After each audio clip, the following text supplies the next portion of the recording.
Namaste. Welcome to the third lecture of this final week. In the first two lectures of this week, along with what we had discussed in the previous week, we have mostly been focusing on determining the surface properties of the nanomaterials and the morphologies of nanomaterials.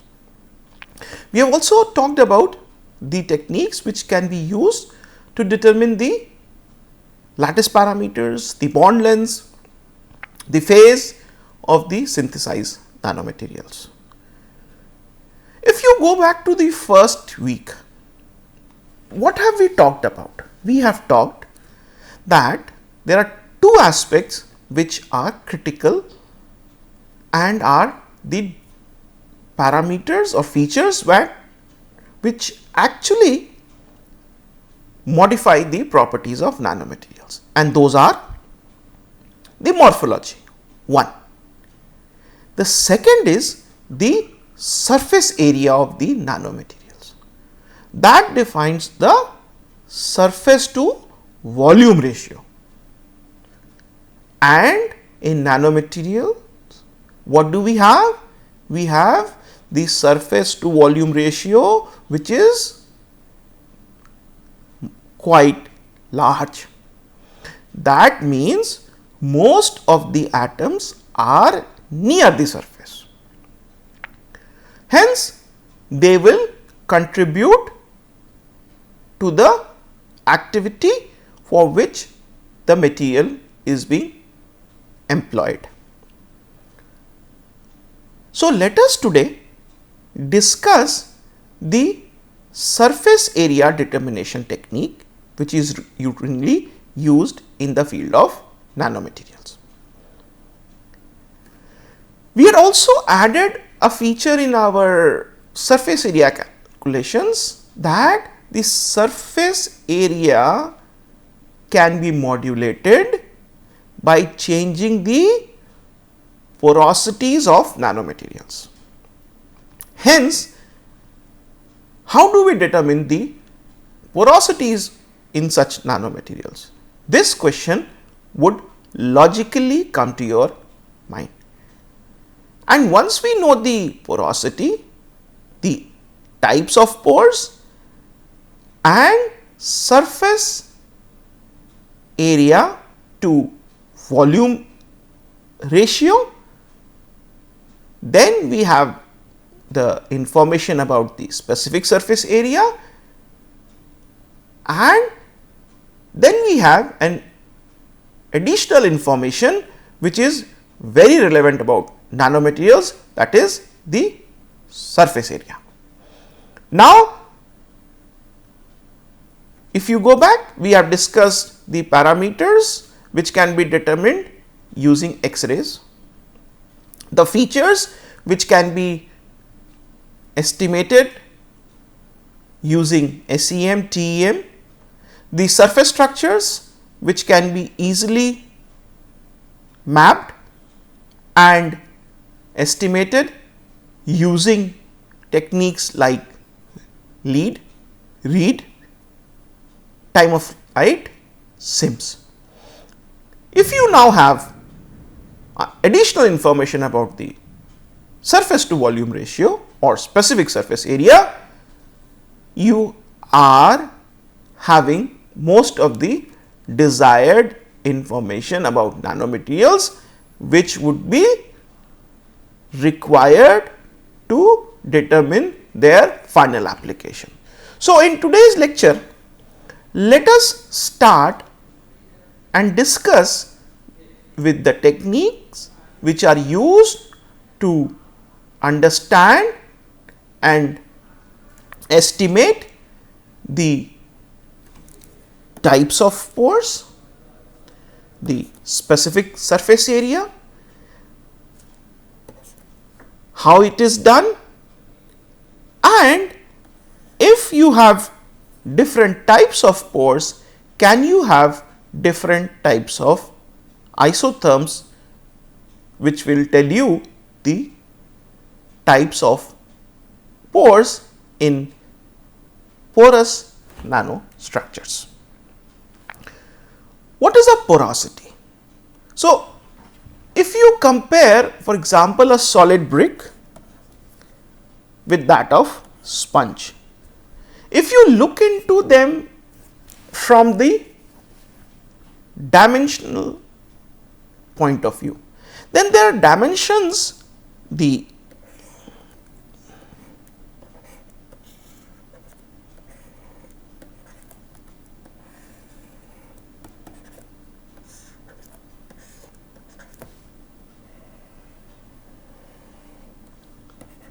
are similar. So, they are very similar. But if you look into their structures closely, you will find that is where they are different. So, you have pores in them which are very low in number in the brick structure, which is solid. And if you now compare these two sized sponge and brick, you can easily feel the difference. One is lighter, the other is much heavier. If you pour water in them, one can absorb it, other only has adsorption. So, you can clearly see that just by introducing the pores, the properties of these two similarly sized structures can be made to be very different. And hence, porosity, which is a measure of a void space within a material and is expressed as a percentage of the material's total volume, will decide its density, will enhance its surface area, leading to much higher adsorptions. This will directly impact properties like catalysis, storage, mechanical properties, and so on and so forth.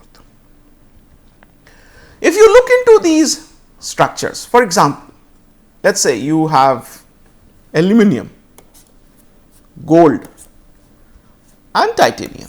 The structures are quite solid, but if you look into porous structures like porous aluminum, porous gold and porous titanium, just compare the corresponding changes.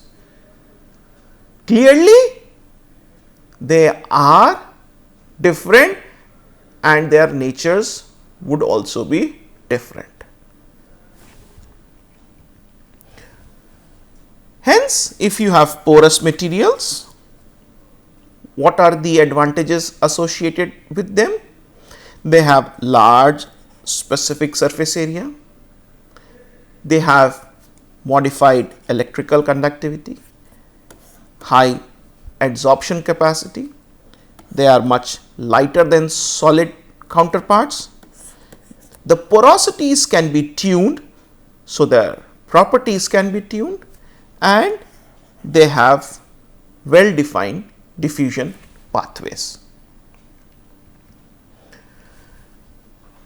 There are various types of pores. So, you can have closed pores which are isolated pores. For example, there are some structures which are just present. So, these are, for example, closed pores. They are just present in one area within the sample. You can have open pores.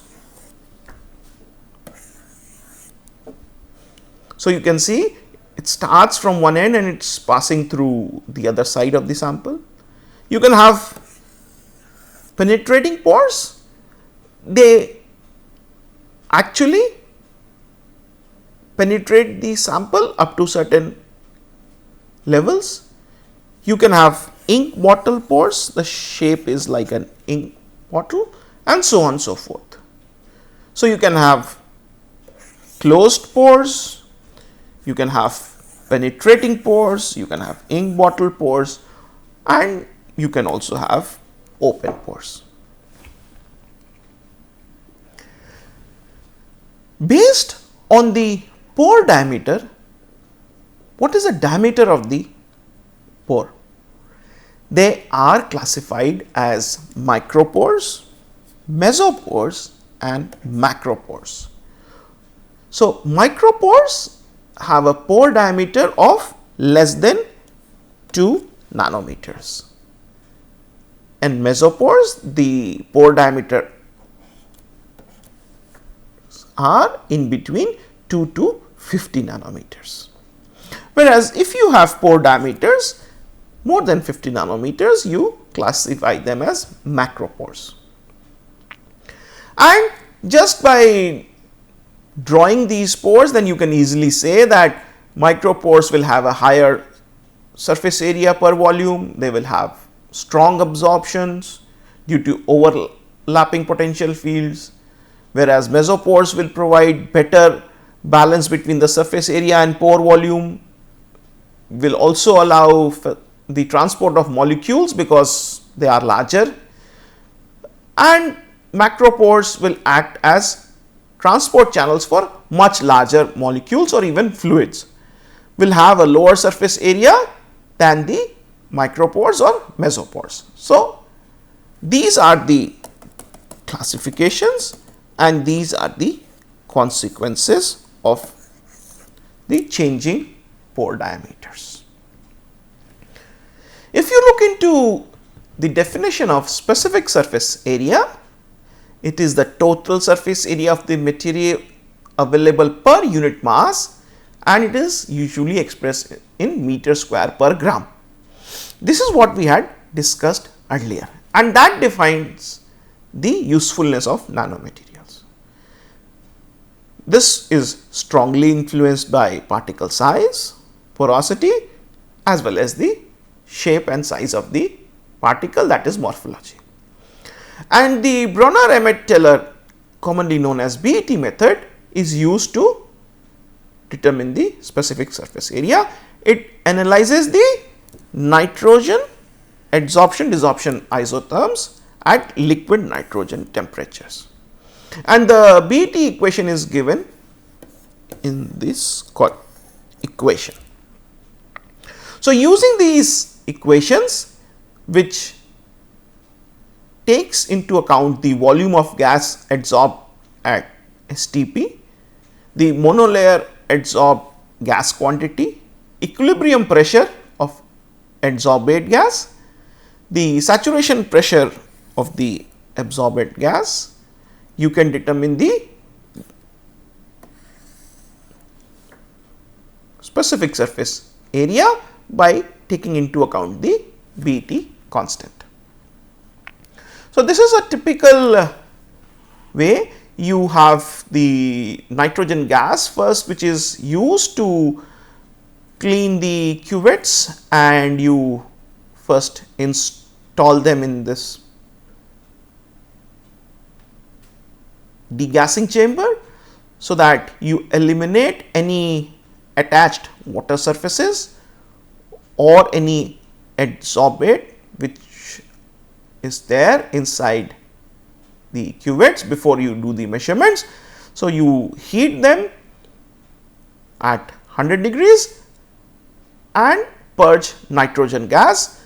Generally, it is carried out for 12 hours, so that your cuvettes can be cleaned thoroughly before you insert your sample, and then you have the sample.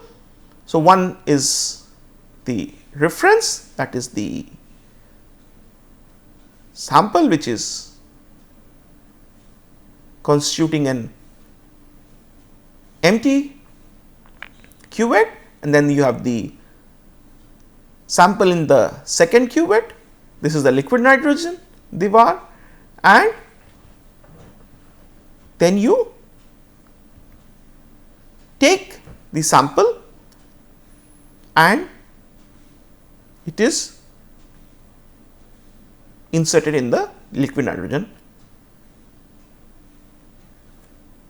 What happens? First you degas, you have evacuated, so vacuum is applied. So, now you have measured the dead volume with helium, then you evacuate, and then you can have the sample in the liquid nitrogen temperature, compare with the empty cuvette, and you have the absorption curves and the desorption of the gas. So, now you have adsorption of nitrogen and desorption of nitrogen. So, how much nitrogen goes in and how much comes out. So, how much you can put in if there is no sample is the reference, and when you have the sample there, then you know what is the volume which is covered by the sample, then you can back calculate and find out if it is solid, then how much nitrogen should have gone in, and if it is porous, then how much nitrogen will go in. You can back calculate, and from there you have the isotherms. So, this is what happens in the measurement. So, you have the pore samples. So, you have two processes, gas adsorption and gas desorption.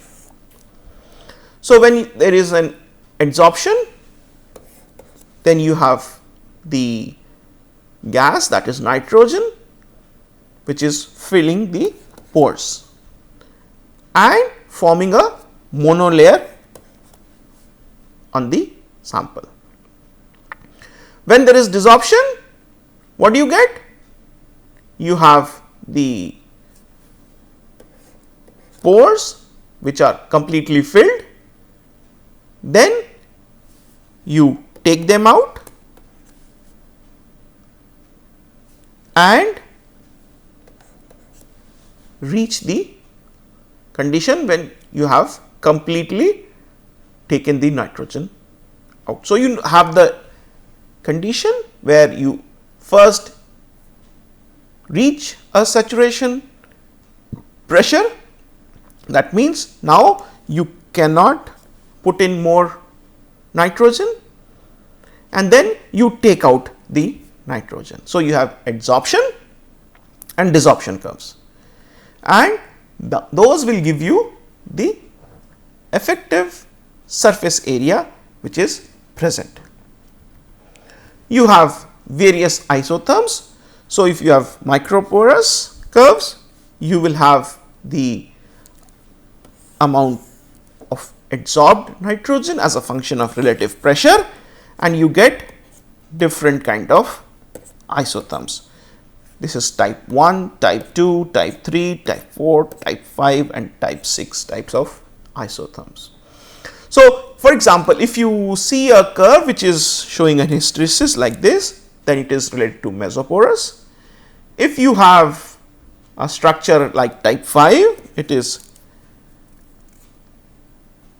very similar to type 3 type structure, but with pore filling. So, you have a either non-porous or macroporous material, but it is also having some kind of a mesoporosity in it. And if you have layer by layer adsorption, then you have a feature which is seen in type 6 kind of data. So, which are the factors which are affecting the porosity? These are material composition. Now, if you collect the isotherms, what are you doing? You are having the adsorbed gas and then you are measuring the relative pressure. Then you can get different isotherms, different types of graphs, and these are the various types of graphs which you will see. So, isotherms would be giving these features.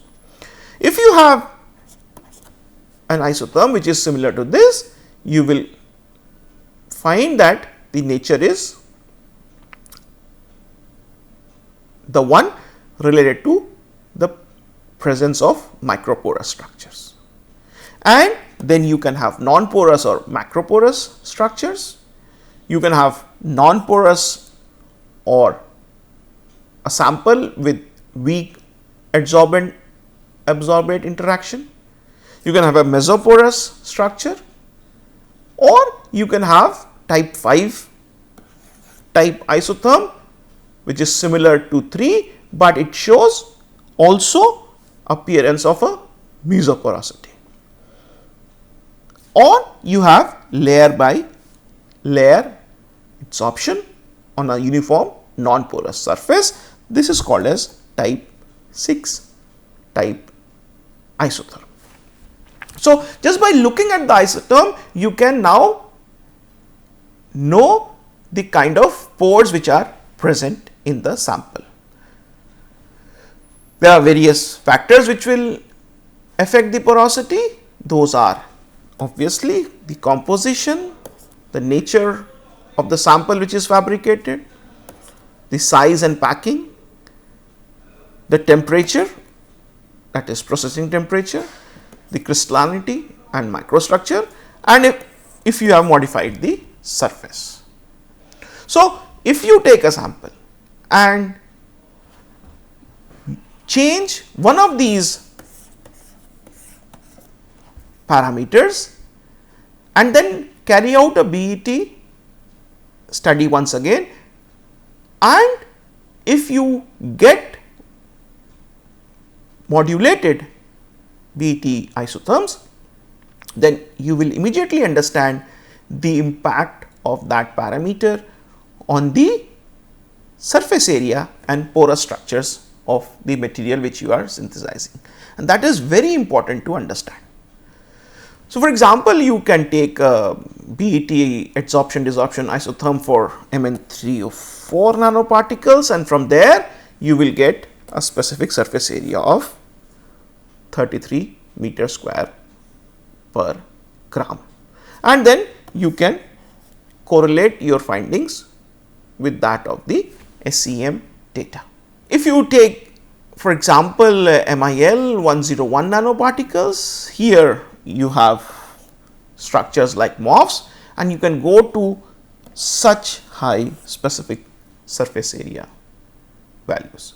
So, you can have materials with very high surface areas, and they are used in catalysis quite routinely. So, you can have, as we had discussed, that MOFs are structures which have very high surface area. So, you can just have different shapes, sizes, as well as the arrangement of atoms, and their surface areas would also be different because their nature of pores and porosities are different. So, the dimensionalities can be same, but if you modulate their porosities, the properties of these materials would change significantly. So, I hope now this feature is also clear to you, that determining surface area, or more specifically the specific surface area and porosity, is also a very simple technique, and you can get information which is quantitative information, not just qualitative, quantitative information by carrying out the BET studies. You can go through these papers which are very interesting and discuss more about the techniques which we have discussed today, and you will then be able to conclude that porosities govern the internal architectures of nanomaterials. It is easy to determine the specific surface area using the BET technique, and you can then understand why tailoring of pore size, the dimensions and the shapes modulate the properties of nanomaterials, which finally decides their applicability. So, I thank you for attending this lecture, and we will next start the final lecture of this course. But for this lecture, I thank you very much for your attention.